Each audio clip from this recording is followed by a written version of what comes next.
Courtney. I'm Dr. Leah. This is Dr. Sylvia. And we are Three Friends Talk.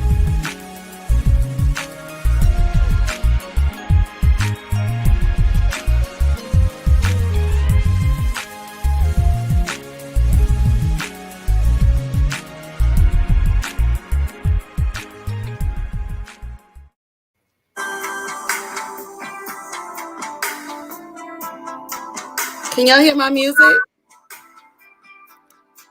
Give it. Hold on. Wait for it.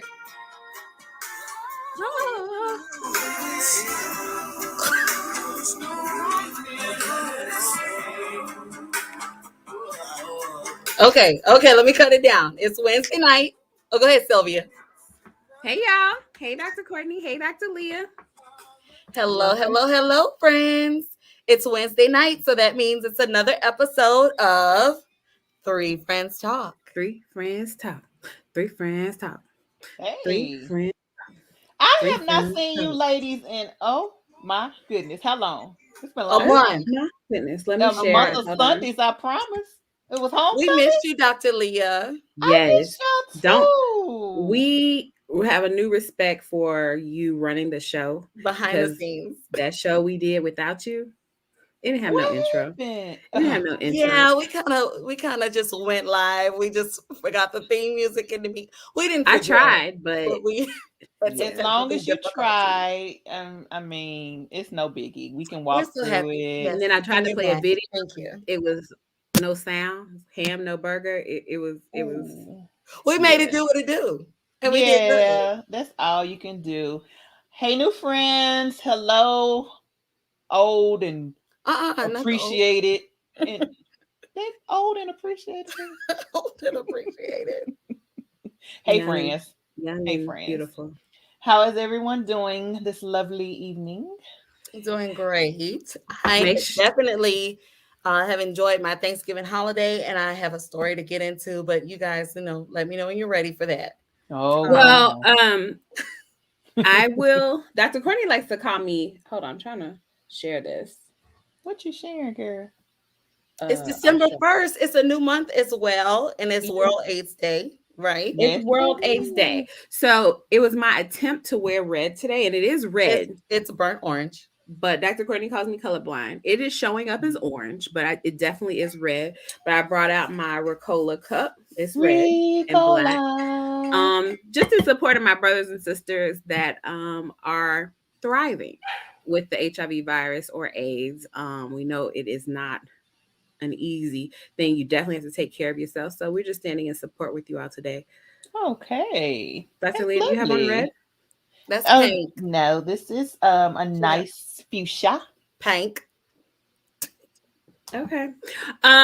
So Thanksgiving, y'all, make sure you're following us on all your favorite podcast platforms. So we dropped a little happy Thanksgiving audio podcast. So if you're not following us on Spotify, Apple Podcasts, Google Podcasts, Amazon, you name it.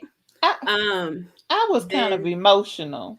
Then that's the only way to get that episode. So if you're watching us live now, give us a shout out in the comments so we can say hello back to you. Let us know where you're watching from. And Dr. Leah, tell us about that.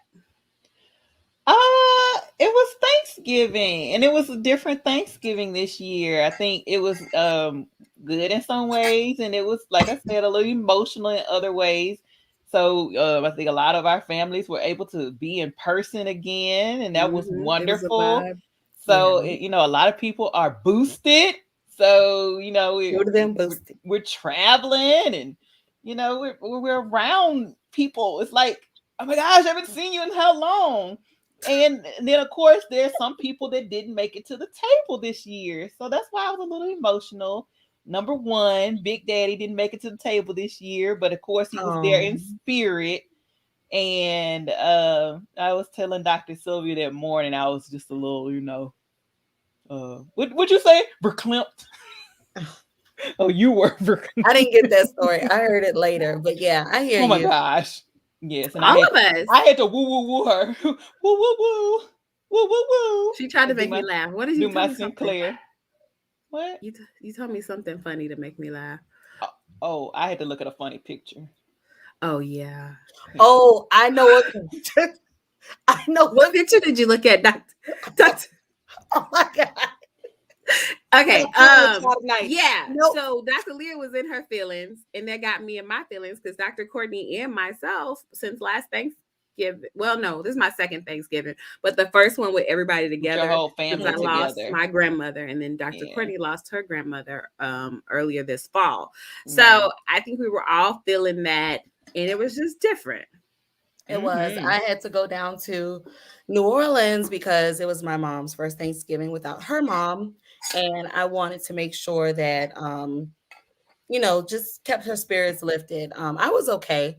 There were quite a lot of things going on in New Orleans. We had like 3 holidays in one, New Orleans. You did Thanksgiving in Atlanta, then you drove to New Orleans in your car, right?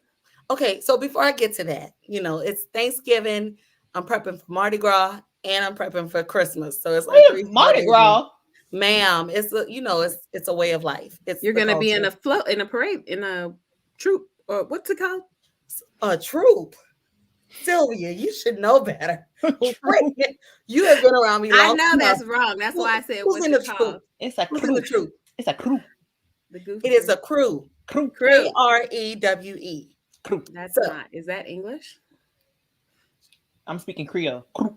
Was that English? What did you say into your brain? French. That ain't what you said. Look, don't get me out of character tonight. I'm trying to be good. Now look. That Dr. Sylvia has already started. That's her. She has. It's early, y'all. I don't know if we're gonna make it. I missed y'all. Okay. So it's a crew, and my mom and I are in. My mom, myself, and my sister-in-law. We're all in all women's crew, and it's the crew of Cleopatra. And Cleopatra Jones. Gearing up. I'm sorry. Cleopatra Jones. Yes, because I'm Courtney Jones. That Cleopatra. Mm-hmm.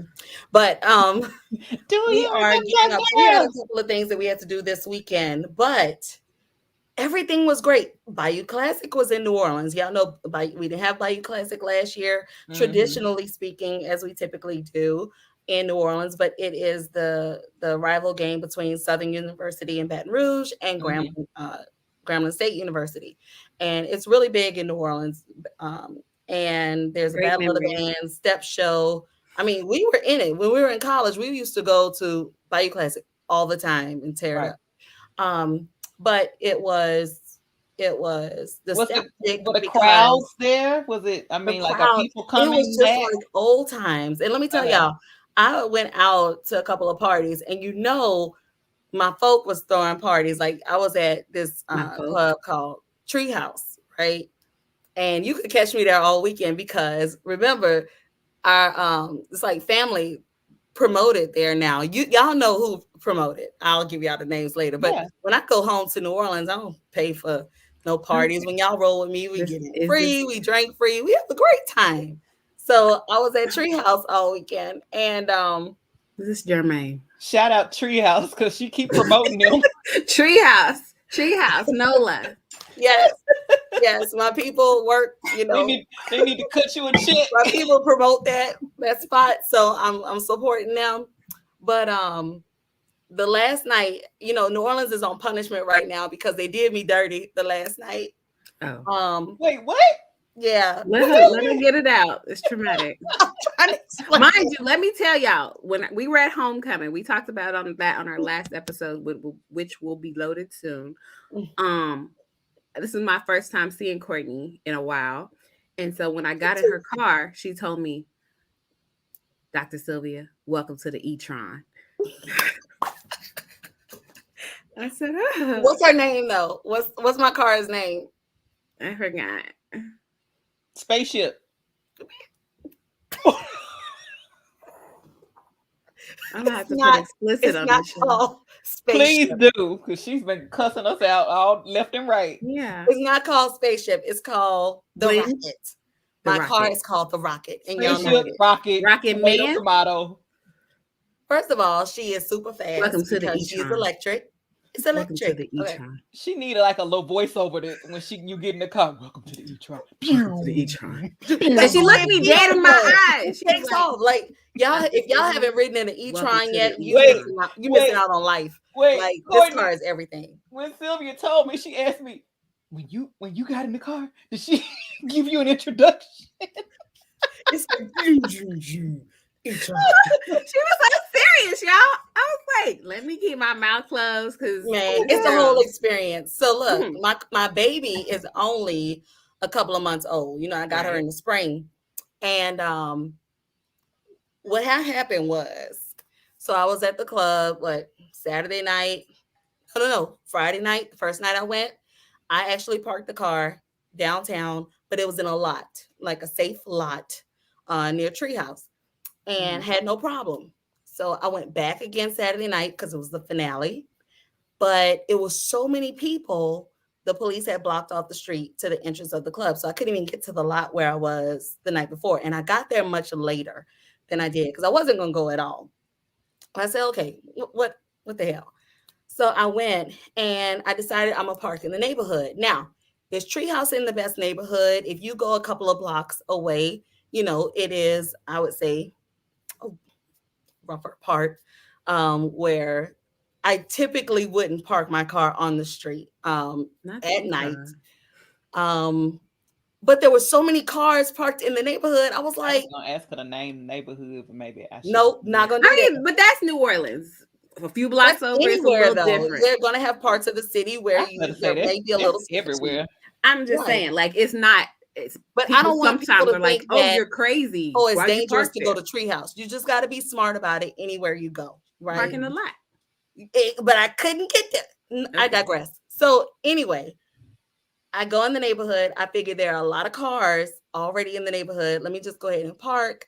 I'll be fine because, you know, I don't see an issue at the moment. Okay, I go in the Treehouse.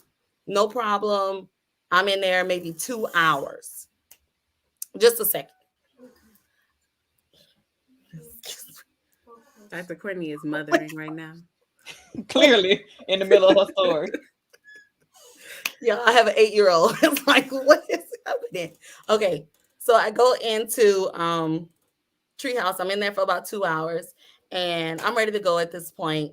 And you know, the bodyguards, my bodyguards who are at the club, they're like, "Okay, we'll walk you to the car." And I'm like, "No, I got it." Like, did you let y'all know I got in all right? Did you know she had bodyguards? I don't want to slow her down. We'll talk about it later. Anyway, I get to the car.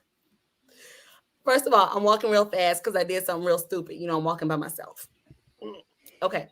I go to the driver's side. I see nothing wrong. I sit in the car. I see glass in my car. What's happening? I look up and my whole window is busted. Now, it's not busted like somebody threw something in there. It's almost like a perfect circle, and the glass, because you know my window is expensive and it's got the tint and everything.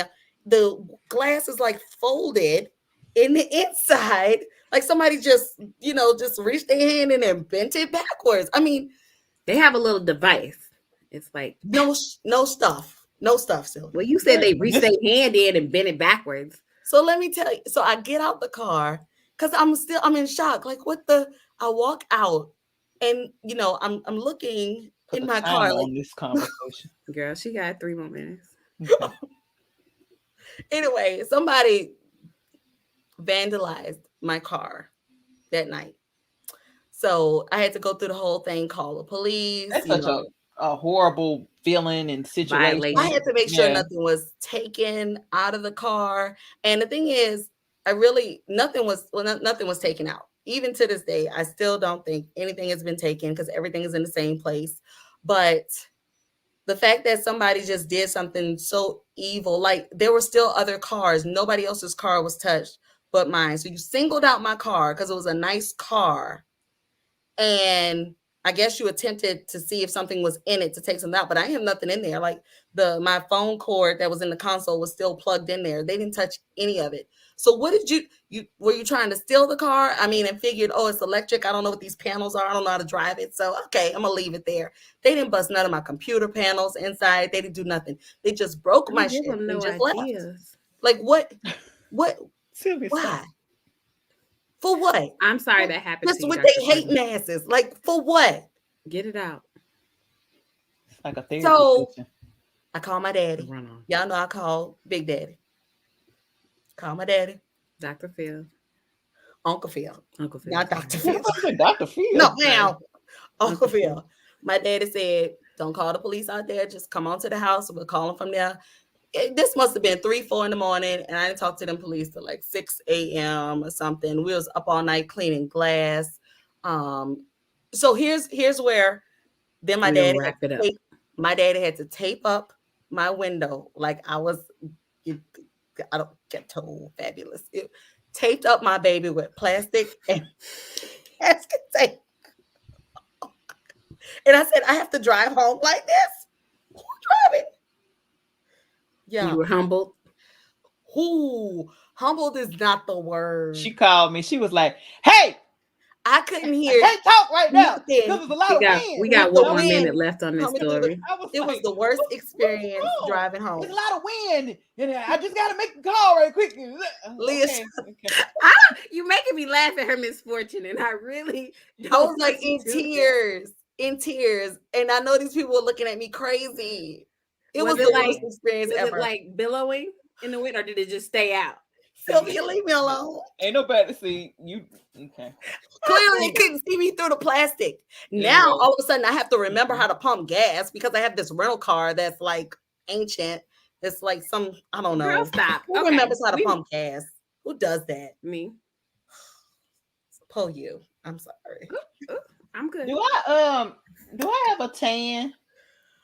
Okay, so that's my story. That's it. That's all I got. Keep it. I don't need to have to put another label on this. Keep it PG. Do I have a tan?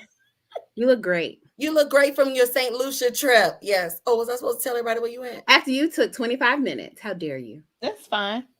Do I have a tan? You do. Yes. Beautiful. I thought about y'all remember when Dr. Sylvia had a tan for like 3 years after we went to Cabo? Yeah, yeah, my body does that. It was so chocolatey and luscious.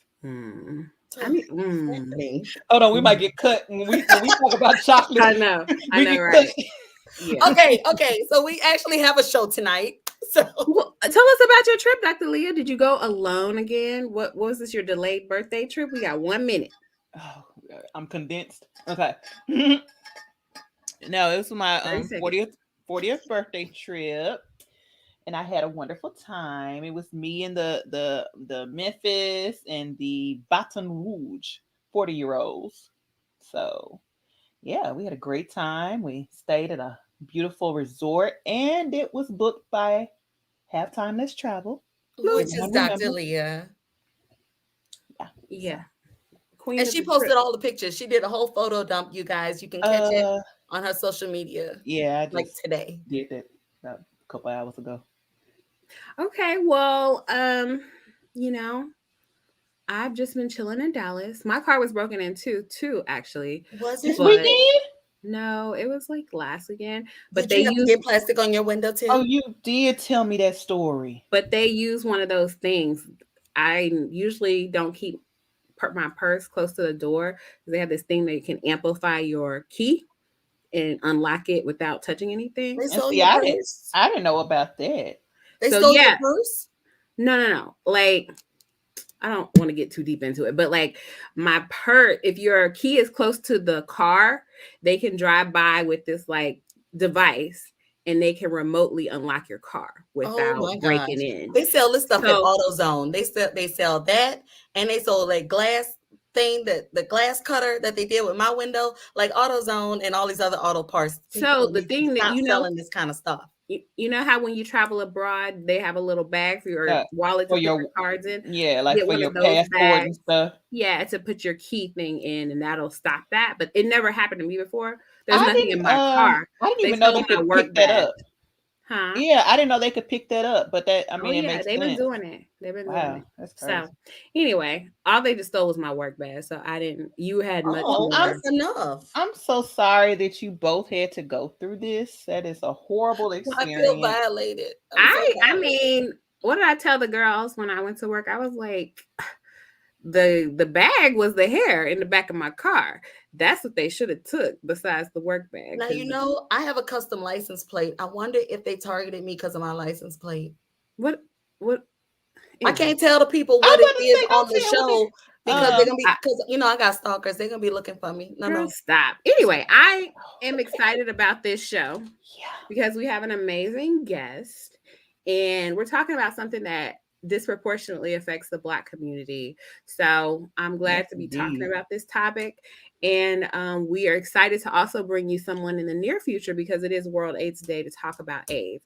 But take it away, Dr. Leah. Well, thank you. So, our guest tonight, if I could find this bio. Find that bio. She's accomplished so much. No. So, our guest tonight is the founder and CEO of a nonprofit organization that is called Breaking the Sickle Cell Cycle. And she does other things, y'all. She's a pharmacy consultant. And number one, she's the mother of a child.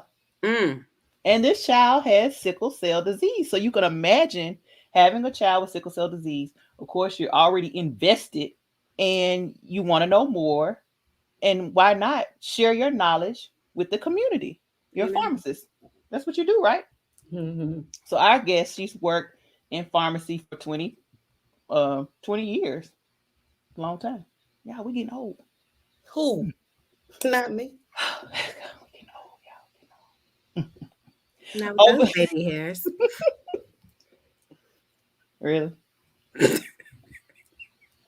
Over the last 10 years, she's worked in managed care pharmacy, assisting organizations with developing strategies to provide cost-effective pharmaceutical care and improving patient outcomes.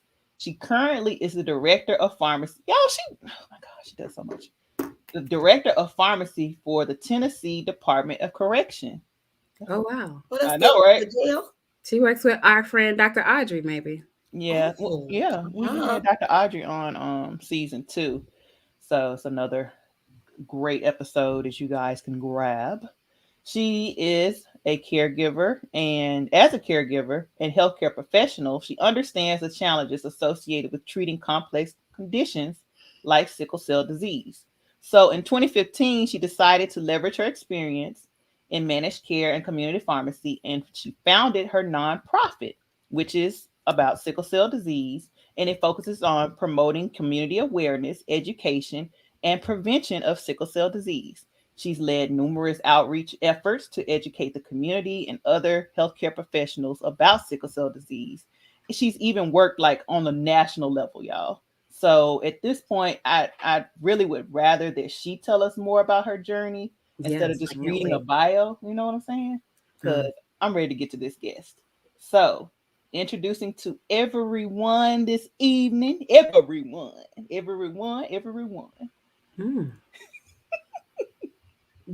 Bringing to the stage Dr. Lametra Scott. Oh my gosh, you all are a hoot. I can. You never look at pharmacy the same after watching 3. We've been told. Yeah. Whatever do you mean? Well, you know what? I like the way that y'all keep it real, because so many times people look at pharmacists and even, their physicians and think that, they're on some other planet and they're not human. At the end of the day, we're still people just like everybody else. We have the same challenges and highs and lows, just like everybody else does. They break into my car just like anybody else. Right, exactly. So I appreciate the realness that brought that back to herself, but okay. Yeah, all kinds of pharmacists, self-centered, humble, has to be humbled by the Lord. I am humbled. I'm humbled. Yes. Oh gosh. Well, I do thank you all for the opportunity to be here and, for sharing your platform to talk about something that typically we don't hear a whole lot about, but if it's kind of like this, if you know about sickle cell disease, it's probably because you have it or somebody you know has it. So therefore you've got this, keen sense of awareness.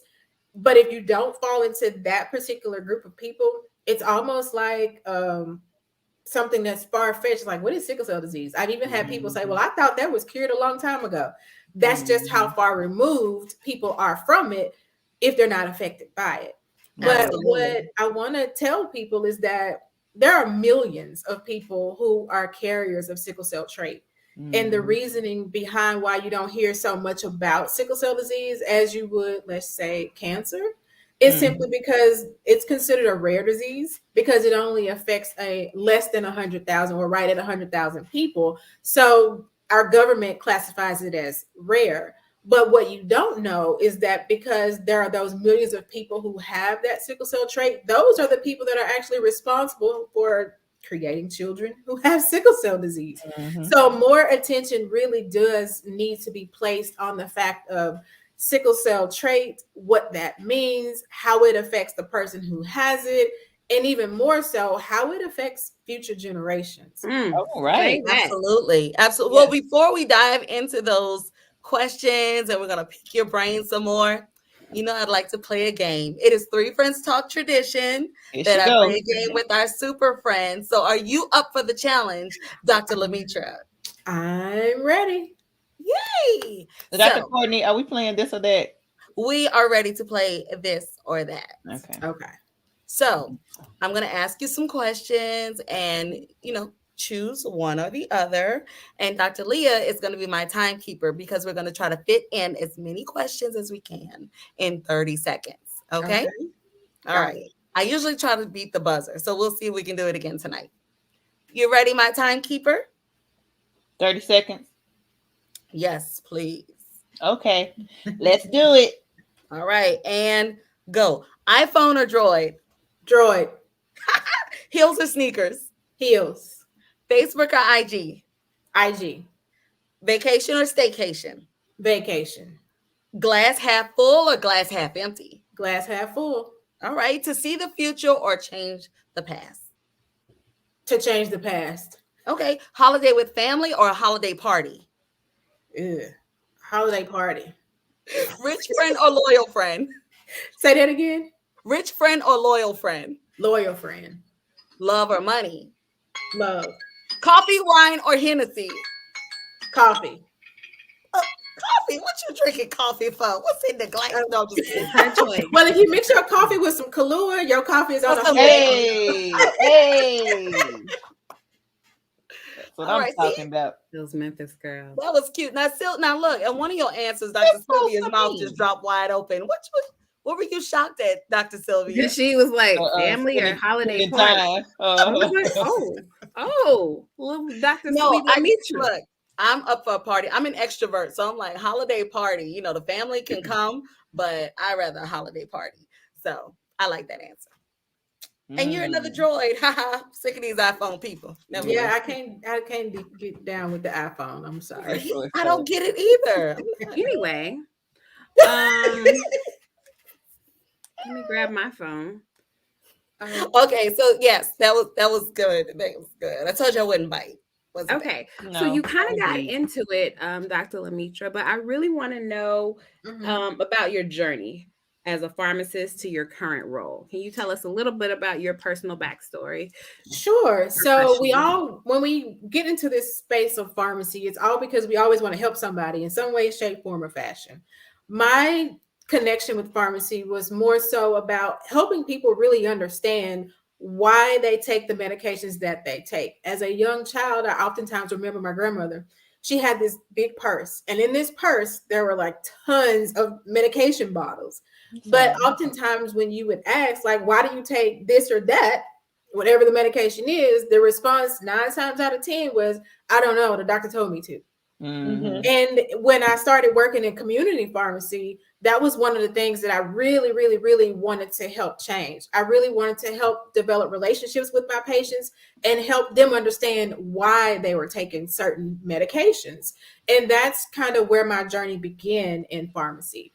I will say, though, retail is not for the faint at heart. And when you work in community pharmacy, it takes a strong person to do that. So I commend all of our pharmacy sisters and brothers that are out there working on the front lines of community pharmacy. Amen. And when I became pregnant, I kind of realized that, my life was taking on a different approach now. So therefore, community pharmacy really wasn't what was well suited for me at the time.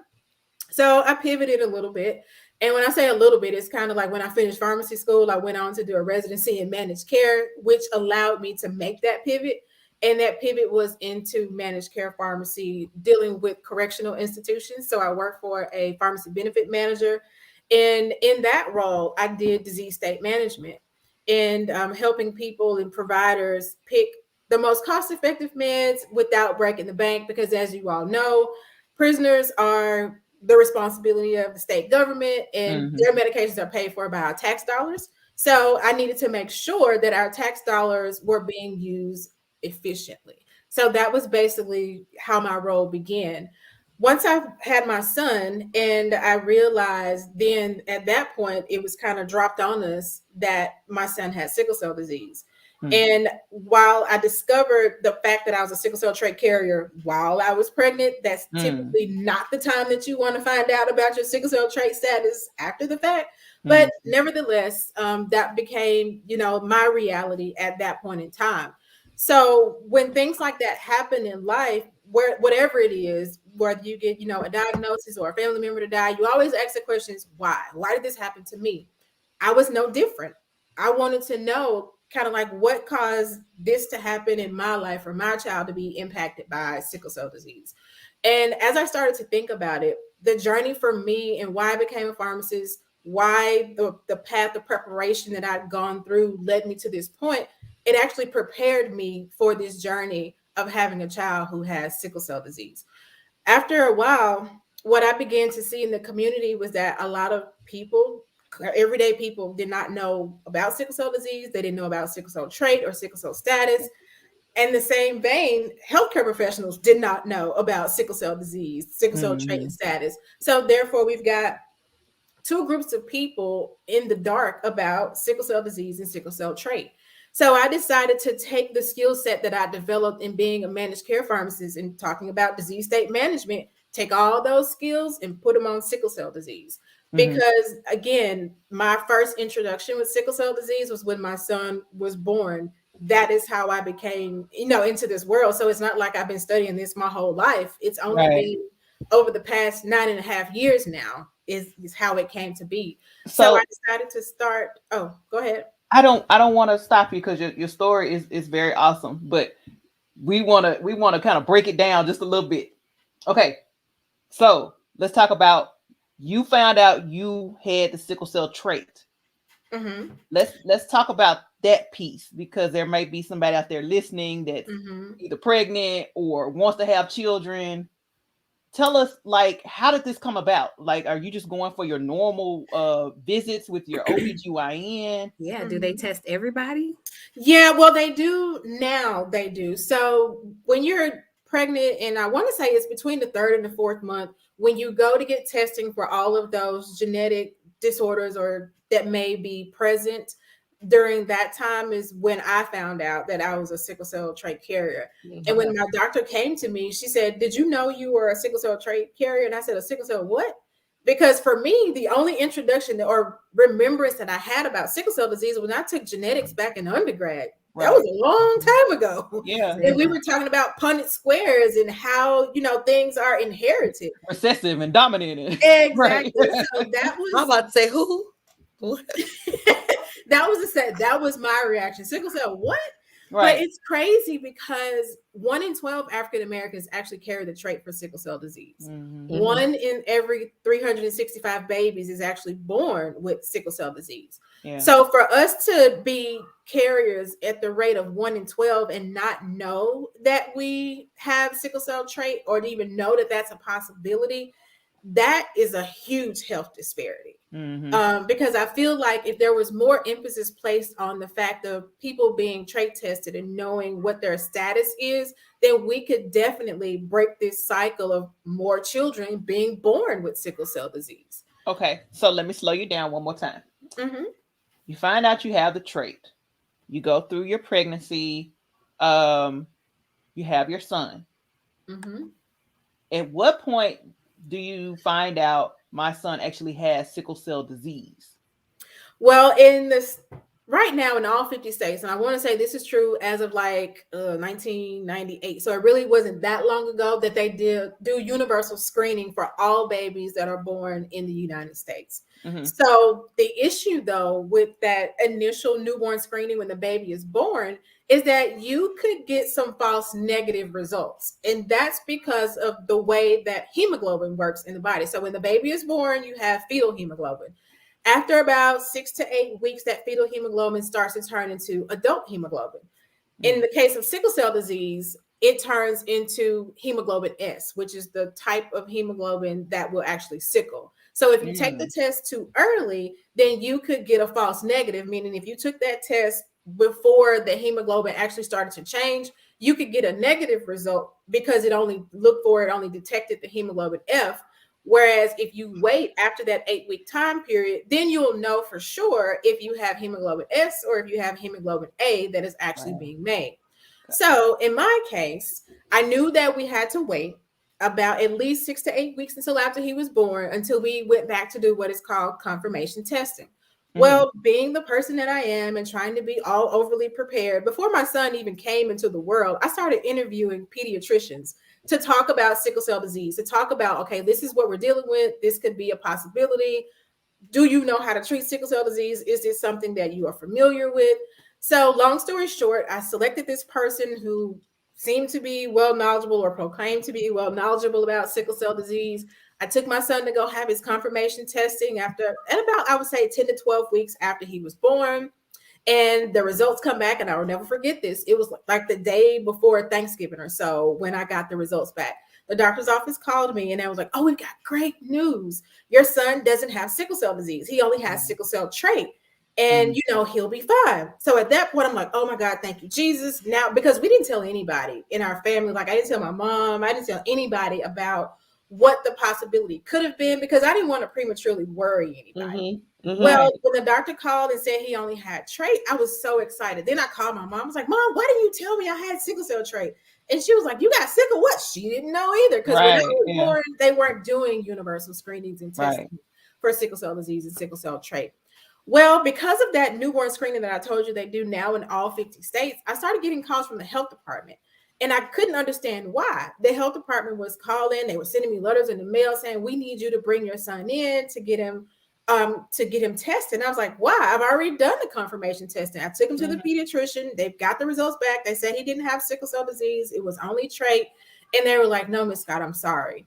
But based on the newborn screen that was done when your son was born, he has sickle cell disease type SS, which is one of the more common forms of sickle cell disease. And it's also looked at as one of the more severe forms of sickle cell disease. So not only did the healthcare provider give the wrong information after, they kind of said that, yes, we do know what we're doing. It came to find out they didn't know what they were doing. And the response that I got back when I called that doctor back was like, oh, I'm so sorry. Let me look up what we need to do at this point. At that point, I was done. I can look up stuff in terms of what needs to be done. Right. And at that point in time, when babies are born who have sickle cell disease, they do have to be started on prophylactic antibiotics. They have to be started on penicillin, or if they're allergic to penicillin, some cephalosporin or something to help protect them from pneumonia. So strep pneumo is the leading cause of death for children who have sickle cell disease under the age of 5. So children have to be on prophylactic antibiotics because you want to prolong their likelihood to survive. So in my case, we're 4 months in now, and my son wasn't on a prophylactic antibiotic because we didn't even know he had sickle cell disease. Wow. So as you can see, there's a huge knowledge gap in the healthcare field and within the community about sickle cell disease and sickle cell trait. And at that moment is when I realized why it was so important for me to do something. So when people ask about me starting the foundation, y'all make it sound all glorious and that it was all great. Well, let me tell you the real story. That's what you see on the end. That was a process. That was a journey. Because initially, when I found out about my son having sickle cell disease, I was mad. Oh, I was so mad at God. Oh yeah. Because I couldn't understand why. And I prayed and prayed and prayed that my baby wouldn't have sickle cell disease, that, it would not be true. But yet here it is. This is the fact of life. So after I went through that that phase of being mad at God, and then I started looking into like sickle cell support organizations, and everything that you saw was all gloom and doom. People were either, having pain crises all the time, in and out of the hospital, premature deaths. I was a basket case. I was almost crying every day because I felt like that was going to be the fate for my child. But because I am a child of God, and I do know that, all this stuff may have caught me by surprise, but it didn't catch God by surprise. He knew that this was going to happen already. So at that point in time, I just had to go back and I had to center myself, and I had to do a lot of introspection and trying to figure out, what was God trying to tell me? What am I supposed to do with all of this? And at that time is when the pieces of the puzzle started to come together. Why I'm in pharmacy, why I understand about medications the way that I do, why the whole managed care piece and me doing disease state management, how all of those things can come together to help me fill this knowledge void and gap that we have in the community about sickle cell disease. So that is how Breaking the Sickle Cell Cycle was born. And that's even where the name came from, because I wanted to help educate people so that we can break this cycle of sickle cell disease. I love how your story begins. And like you said, it may not be the easiest path, but it was already made for you. It was already manifested for you. So kudos to you. How old is your son? He's 9 now. Okay. And most of the times, wherever you see me, you see him. Oh yeah. He's becoming his own little pop star right about now, poster child for sickle cell disease. Oh yeah, I've seen your journey. I've seen his journey, and it's just a beautiful story to see him thriving. Of course, you've had your moments. I've seen you've had your moments, but what you do for him and what you do for the community, this is why we have to continue to advocate and to continue to share this story, because that's why I kept slowing you down. Like, wait a minute, it's somebody out there right now that's like, oh, well, I didn't know this, so let me start asking these questions or making sure. Thank God that there's more testing now. I remember when I was pregnant with my son, I found out that he has a sibling that has the sickle cell trait. So it was kind of the same thing. Like, well, okay, what do I do next? Do you know what to do? I know you said it's your son's sibling, but does that do their parents know what to do? No, because that's the like issue. I said, I got told on the back end, like, oh, what you call it has a trait, and I was like, wait, what? So this is what you want to tell me now? About having trait. And for people who have trait, and I don't know how much time y'all got, but for people who have trait, while they may not experience the same pain crisis like a person who has sickle cell disease does, some can, but for the most part, they typically don't, unless they're exposed to some kind of extreme environmental changes. That means places where there are, decreases atmospheric pressure. So if you go up in the mountains and you want to ski and oxygen concentration is low there, because they do have some sickle cells, then those cells may begin to sickle and start to form the blood clots, blocking blood flow, which leads to pain. They want to go scuba diving, same thing. Decreases in oxygen or atmospheric pressure can cause those things. But things that are more common are kids who play sports. Kids who play sports and who have sickle cell trait, they are at an increased risk of dying because of heat exertion. And it's called exertional cycling. And if you watch the news or remember any news stories, then you'd hear people on the football field who play basketball, especially people who are in the military, with that extreme conditioning, those situations decrease the amount of oxygen. And that is basically what begins that sickling process. Wow. So there are certain things that people who are trait carriers need to know. While you may not have a pain crisis, if you play sports, you need to know if you feel exhausted or if you feel like you can't breathe, you feel like, something's wrong, you need to take a break. You don't need to push it beyond, limits, because for a person who has trait, that could be the difference between, living and not living. Wow. So that's why it's so important. And then people who have trait as far as in having diabetes, we do know that diabetes is huge in the African American and minority communities. Right. Well, if you have sickle cell trait and you have diabetes, when they go to test your A1C, if the test that they use to check your A1C, it can be impacted by the presence of sickle cell trait. So it can make it look like your blood sugars are not in control like they should be, when they really are. It's just the fact that your doctor needs to know you have sickle cell trait. So they need to make sure that the assay that they use to test your A1C is sensitive so that it doesn't become affected by the fact that it has sickle cell trait. And I just love how you're so passionate about it, because I'm learning a lot more than what I thought I knew about sickle cell. And it's just taking me a moment to think about, what else I need to do to look that up. I don't remember that ever being a discussion, when I was pregnant with my son. So I'm just assuming, we didn't have any of those your son is and things like that. To the age of her son. My son is 8 years old. Yeah. So, I'm curious to know, you mentioned breaking the sickle cell, right? And breaking the sickle cell cycle. And I see your logo in the background, and you're all about educating people. Tell me more about that. What is your mission, and what are you doing now with breaking the sickle cell cycle? So our mission is to promote awareness, because people really don't even know about sickle cell disease. So we have to promote awareness. Sickle cell disease does exist. Then we have to educate, as what I'm doing right now. We educate on different levels, depending upon the audience, whether it is me talking to, elementary school kids, high school kids, college students, or if I'm talking to healthcare professionals. It's, all walks of life. Education is key. And then we talk about preventing sickle cell disease. How do we do this? Well, if we've raised awareness, we've educated them about knowing the importance of sickle cell disease, sickle cell trait, how can we prevent it? There are several options that you have to prevent the cycle of sickle cell disease. The first option is, one, some people choose to not have children at all because they find out that they have trait, or the person that they're with may have trait, and they don't want to take that risk. Because when two people have trait together, there's a 25% chance that child could have sickle cell disease. Some people don't want to chance it, so they just say, no, I would rather adopt or just not have kids at all. Other people, they may say, well, we're in a committed relationship. We still want to have a family. What's next? You can go through a process. It's called PGD. That's pre-gestational determination.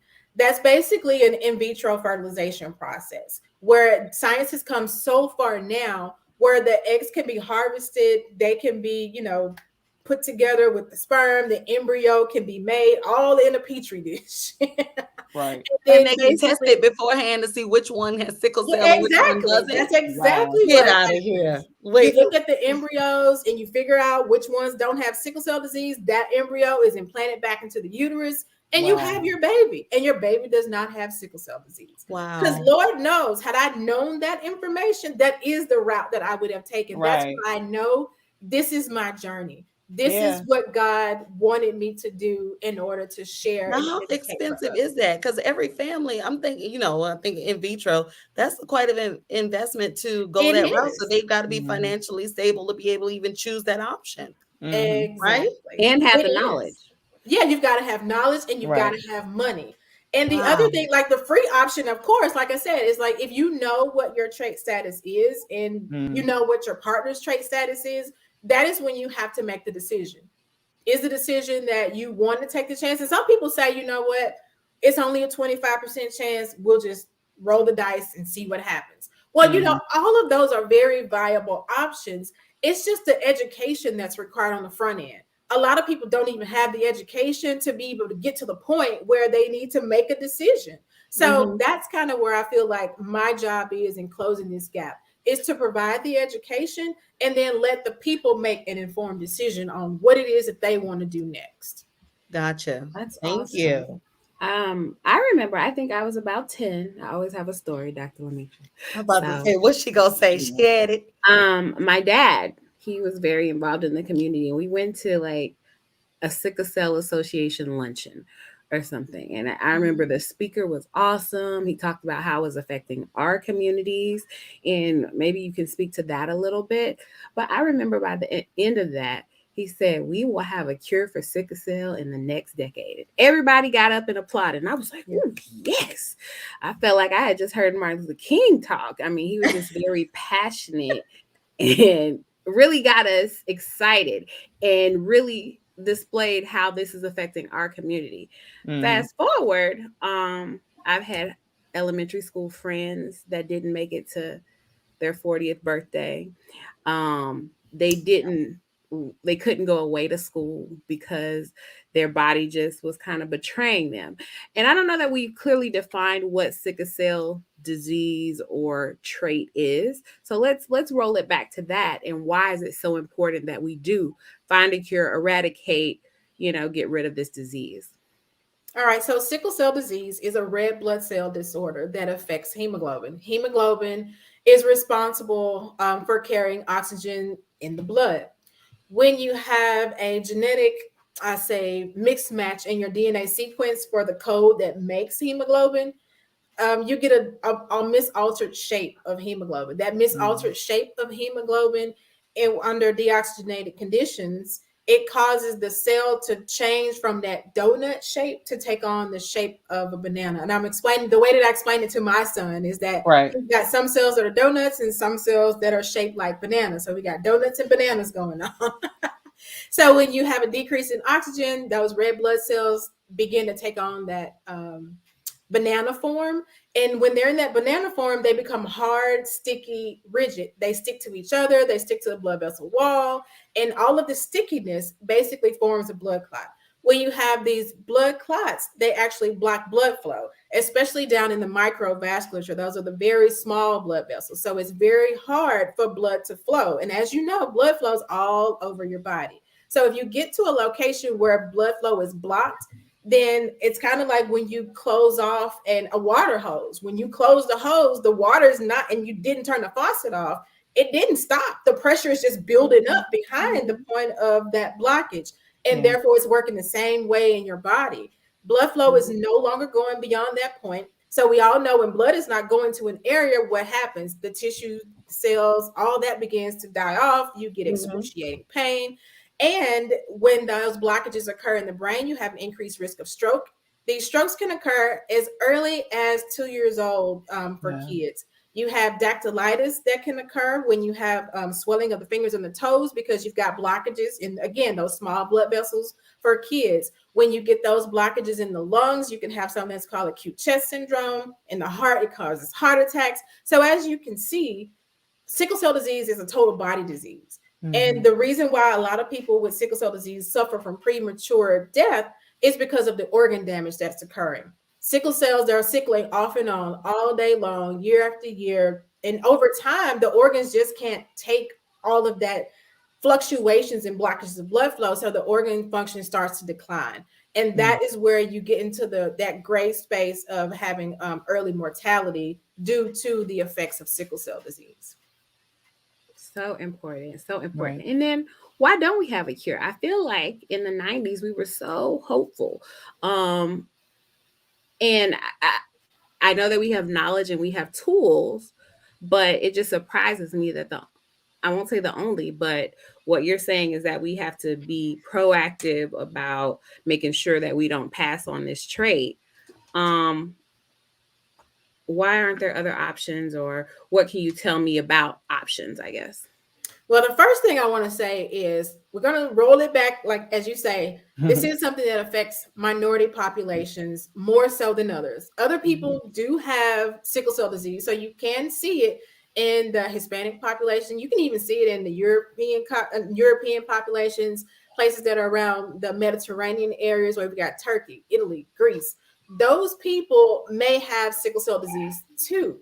It may go by a different name, but when you put it all together, it's all sickle cell disease. So when we talk about who's affected the most, it's the minority population.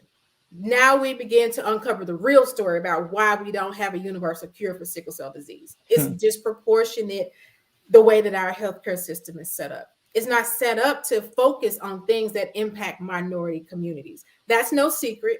And I think, as we all know, COVID has exposed that in more ways than one. The writing's been on the wall. But I think what we've seen now is, it's out there for everybody to see. So that's the reason behind why we don't have a cure for it. There has not been funding funneled into sickle cell disease research. And I want to tell you this, sickle cell disease was discovered in 1910. It is 2021. Wow. It's the first genetic molecular disorder that was ever discovered. It's been over 100 years. So that goes to show you, it's not like they didn't have enough time to find a cure. There was no interest in finding a cure because this is something that typically is associated with minority populations, and we know how minority populations are viewed within our healthcare system. So now that I've said all that, where we are today, there is, bone marrow transplant. It is a viable option for a cure. The downside of that is that it's not a cure for everybody. It's not realistic for everybody. One, because African Americans typically, they don't have a matched donor, because African Americans typically don't donate marrow. So that's the first issue. And then you have to have a matched sibling in order to be a candidate. And if you don't have a matched sibling, then you have the bone marrow registry, which we have a deficit there as well. Then even if you did have a match, it is so expensive. That's the other piece of doing a bone marrow transplant, is very expensive. So a way around that for anybody out there that's watching is that clinical trials. There are a number of clinical trials that are available for bone marrow transplant. So if that is something that you're interested in pursuing and you want more information about it, just go to clinicaltrials.gov, type in sickle cell, and you can look up all the trials that are available and actively recruiting right now for a bone marrow transplant. So that's, a little spiel on that. So right now where we are, I want to say 2017, I believe. 2017, we had a medication come to market. It's an amino acid, Indari. So I want to talk about now the treatments that are available. Indari came to market. Prior to Indari, there was hydroxyurea available. And I want to say hydroxyurea became a treatment option in 1992. And it became a viable option as a means of increasing hemoglobin F. I told you earlier on that hemoglobin F is the type that is made in infants. Well, hemoglobin F doesn't sickle like hemoglobin A does. So if you can turn that switch back on for the body to start making hemoglobin F again, you decrease the risk of having the sickle cells because, again, hemoglobin F doesn't sickle. So hydroxyurea came to market in 92, but the thing is, sickle cell disease has different forms. I told you that my son has SS, but there are 5 different other types of sickle cell disease. Hydroxyurea doesn't work for all types of sickle cell disease. It typically works for SS and SC, which are the most common forms. So let's see, from 92 to 2017, there was really nothing other than pain management by way of narcotics and blood transfusions. That's pretty much it. Well, in 2017, Indari, which is an amino acid for glutamine, it actually was an amino acid that helps reduce that stickiness of the cells. So therefore, they don't stick as much to each other. It helps to stabilize them more because, again, those sickle cells are very fragile. They break apart very easily, and that's what causes the anemia, sickle cell anemia, the other word in which is referred to. So after Indari, it still didn't change the way or the main pathophysiology associated with sickle cell disease. It didn't change the sickling properties. It just made the cells more stable and less sticky. Well, in 2018, Adakveo and Oxbryta, they both came to market. Oxbryta is an oral formulation that actually blocks that sickling formation in its tracks. So it makes the red blood cell hold on to its oxygen molecule a little while longer, a little while stronger. And as long as it can hold on to that oxygen a little bit more, it decreases the risk of those cells turning into that sickle form. So if you can prevent the sickling to begin with, then you stop that cascade of everything else that happens behind it. And then we have Adakveo. Adakveo is an IV formulation that really helps decrease the pain episodes that are occurring with sickle cell disease. It helps, again, to decrease that sickling process that's actually going on as well.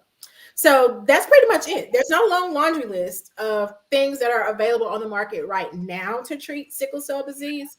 But there are a lot of drugs in the pipeline. There's a lot of research going on now. I know that with our current administration, under President Biden, they reallocated funds to do sickle cell disease research.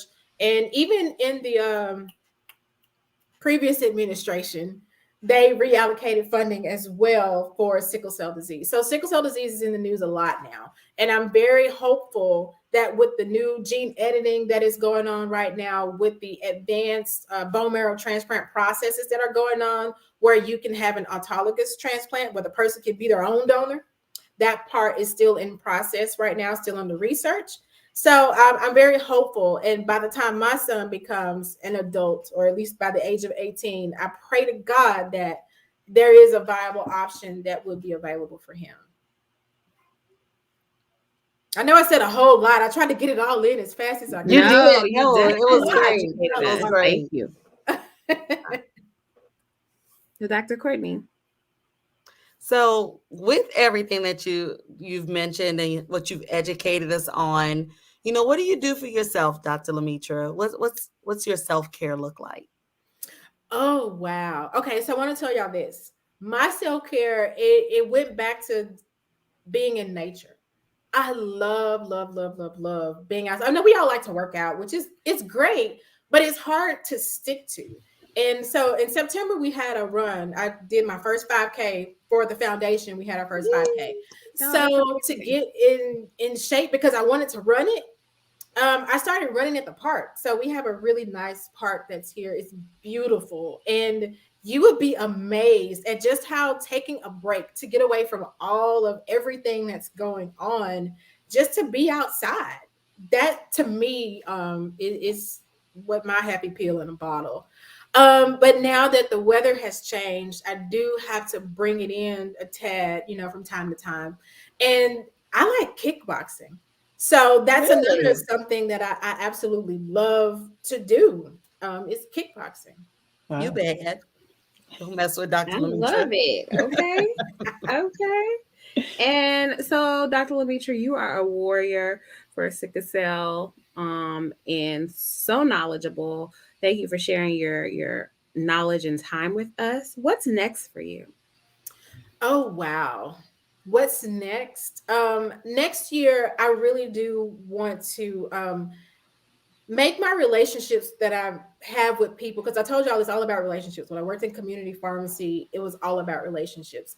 So that's establishing relationships with our sickle cell families in the form of support groups, and having those families come and convene in one place where we can talk about sickle cell disease education, help them along that journey, because I've been in those shoes. I've been a new mom with a brand new baby and a baby that has sickle cell disease. And I'm trying to figure out, like, what do I do? How do I know this cry isn't because he's hungry versus a cry because there's something related to sickle cell disease that's going on? How can I tell the difference? So I would like to create that mentoring type program. So that's one of the things that I'm working on for early next year.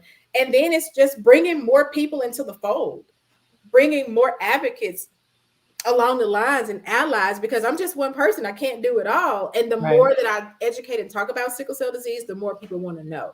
So that's kind of my look for the future, is just bringing more people on and creating more relationships to help support the people that are in this circle already. Absolutely.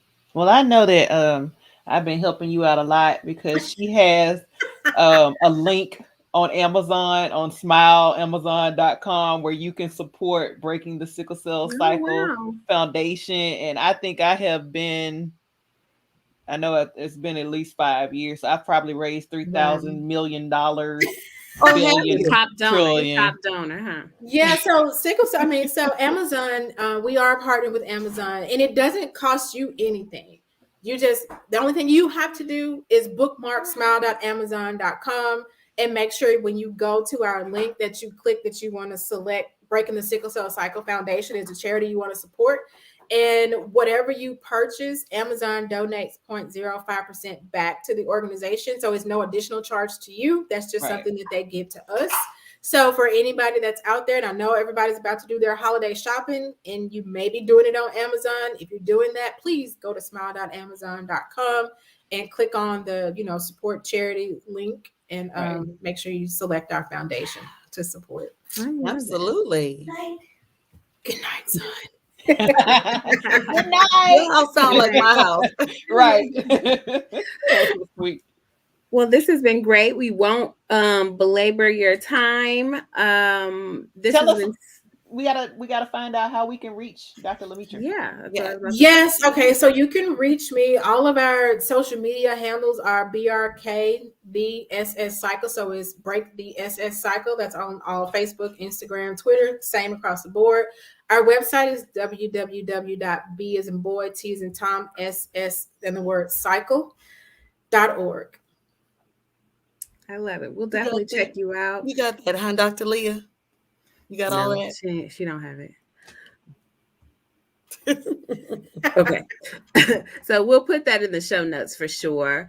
But Dr. Lametra is also my magazine sister, Pharmacist Magazine. So if you want to know more about her story, you can find it there or at her website.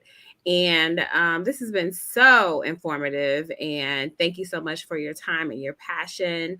Guys and gentlemen, you know that we're live every other Wednesday night. So we'll be back on December 15th, all jolly and bright. Mm-hmm. And if you want to catch episodes of us, check us out on Freely TV, channel 100 at 9 on Thursday nights. Thursday night at 10 p.m. EST, 9 p.m. Central. Well, I thank you all, ladies, for having me. I thank you again, from the bottom of my heart, for you all raising sickle cell disease awareness and educating, our communities about sickle cell disease and why this is so important. Our future babies are dependent on people like you and the works that you do. So thank you. No, thank you. I have learned a lot, and I can't wait to share this information. So thank you so much. No, you're welcome. All right. We also want everyone to support us by going to buymeacoffee.com / Sylvie, what is that? / or backslash? Good job. / 3 Friends Talk. And we will see you guys on the 15th. So thank you, friends. Bye. Bye, friends. Good night.